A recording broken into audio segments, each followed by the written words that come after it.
one new word every day. Thus, at any point throughout his life, he will be preoccupied with his most recent verbal finds. At the time of my autobiography, they included ineffable, levitus, aposiopesis, esurient. While he joyfully writes, I was not frantically ebullient about his prognostications.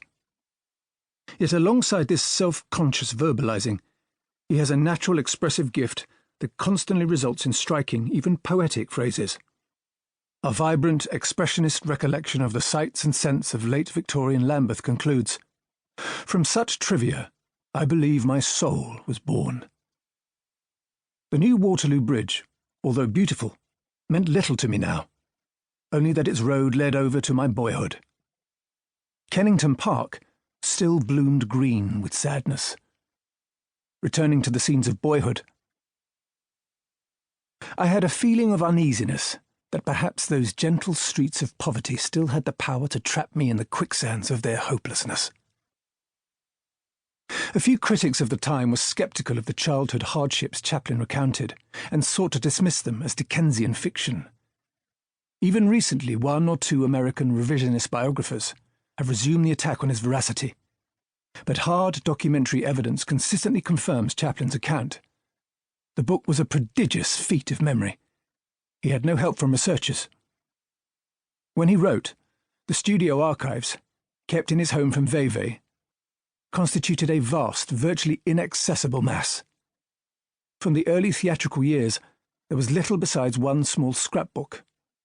No doubt many memories were retrieved in conversation with his half-brother Sidney, who seems to have visited Switzerland a number of times during the 6 years that Chaplin was preparing his memoirs. The accuracy of his memory was to be amply attested 20 years after he wrote.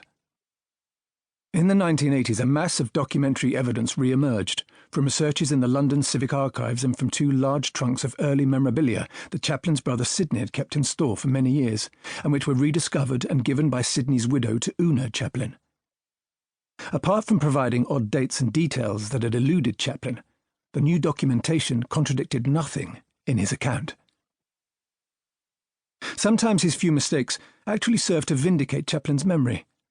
Thus, he remembers the ogre who meted out school punishments as Captain Hindrum, an old vaudeville friend of his mother's, fallen on evil times as Dashing Eva Lestock, and the kindly stage manager at the Prince of Wales Theatre, where Chaplin was a boy actor, as Mr. Postant. Their names turn out in fact to have been Hindum, Dashing Eva Lester, and William Postance. Chaplin, it appears, was indeed remembering, from 60 or 70 years before, names he had heard but perhaps never seen written down, rather than reclaiming them from post-facto research. On the book's appearance, reviews of my autobiography were almost unanimous in their mixture of enthusiasm and disappointment. The opening chapters represent the last great Victorian autobiography, a first-hand account, rich in colour and chiaroscuro, of life in the poor streets of a 19th-century London that was still not far from Dickens and Mayhew. The young Chaplin's fortunes change when he becomes a professional in the English music hall at the height of its Edwardian glory. Vaudeville tours bring the discovery of America. At last, California, a paradise of sunshine, orange groves, vineyards and palm trees stretching along the Pacific coast for 1,000 miles. From vaudeville, he risks a leap into the dark to go into pictures, still in their infancy and in process of finding their ultimate home on the West Coast. In those days, Beverly Hills looked like an abandoned real estate development. Sidewalks ran along and disappeared into open fields and lampposts with white globes adorned empty streets.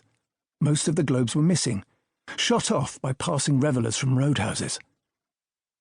In this virgin land, and the new medium of movies still striving to discover its rules, largely under the lead of the great D.W. Griffith, whom Chaplin somewhat patronisingly credits with an original touch, Chaplin finds his destiny.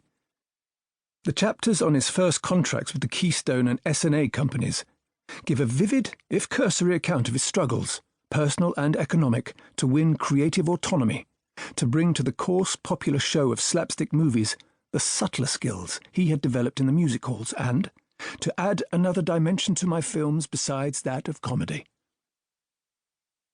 His success in this